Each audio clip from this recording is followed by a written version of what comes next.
Tori. Capisci? E questo che sono per te, mamma? And Enrique Hill.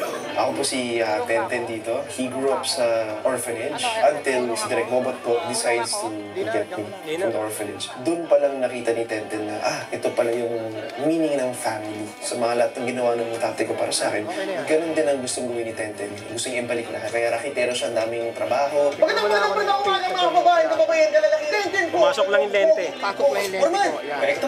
Sakto, meron kang site. Gusto niya mag-ipon para mabili ulit yung lupa na binenta ng tatay. So yun ang goal ni Tenten. They're very excited na Hindi ka pwede tumayo. Buburahin ka na sa ilang roles. Tuwa ako that Liza is taking on a different role. Challenging na nag-Italiano siya. Nag-Italian lessons pa ang lola mo. Davvero, mamma? Sì. Grazie, mamma.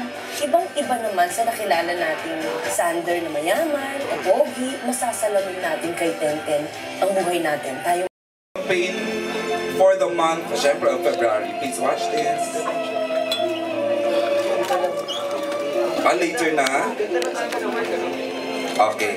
So, okay, but before that campaign, we'd like to hear from the cast. Hindi nakabati si Mr. Ruben. Good evening po. Good evening. Would you like to greet our members of the media tonight? Italian accent. Okay, it's Ruben Maria Soric. Can you use the mic? Ruben Maria Soriques. Okay, Ruben Maria Soriques. Would you like to tell us about something about yourself, sir? How did you get the part and to be part of this Dolce Amore? I don't know because I'm not a good actor, so I guess they got me because I'm Italian, half Italian, so I can speak Italian, English, and trying very hard. Konti lang Tagalog. Okay, good. Malalaman pa namin. We'll get to know more of you later on. Wow. Yun lang ang baon ko ha, hanggang doon na lang. And of course, Mr. Andrew E. Thank you so much, and of course buong cast and of course director down the level of the production. May I say all thanks to you for giving me a little part in this. Thank you so much. Yun lang. Thank you, and of course the beautiful Miss Sunshine Cruz.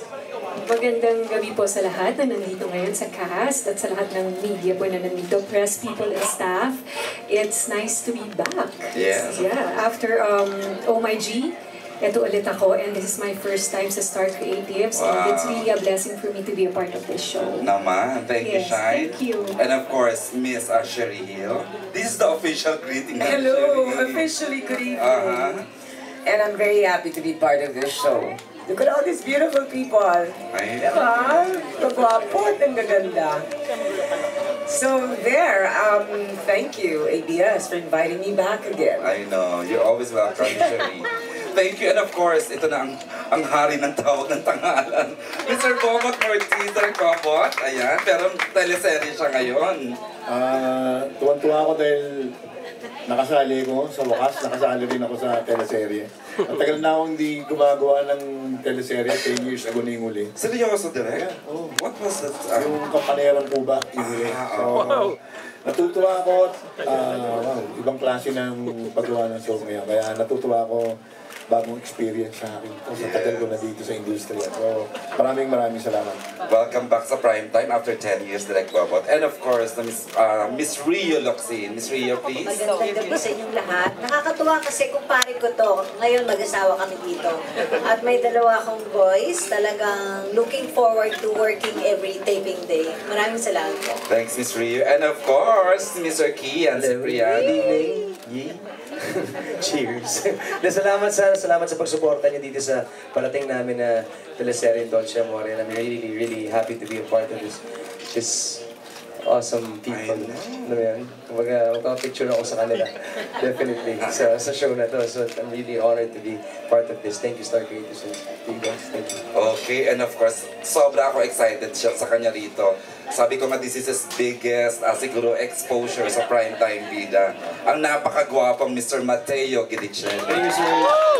Kinakabahan naman ako. Unang-unang maraming salamat po. Maraming salamat po, Press Family, for coming. And unang-unang maraming salamat po sa Star Creatives team for having me for the first time. Maraming salamat po sa inyo.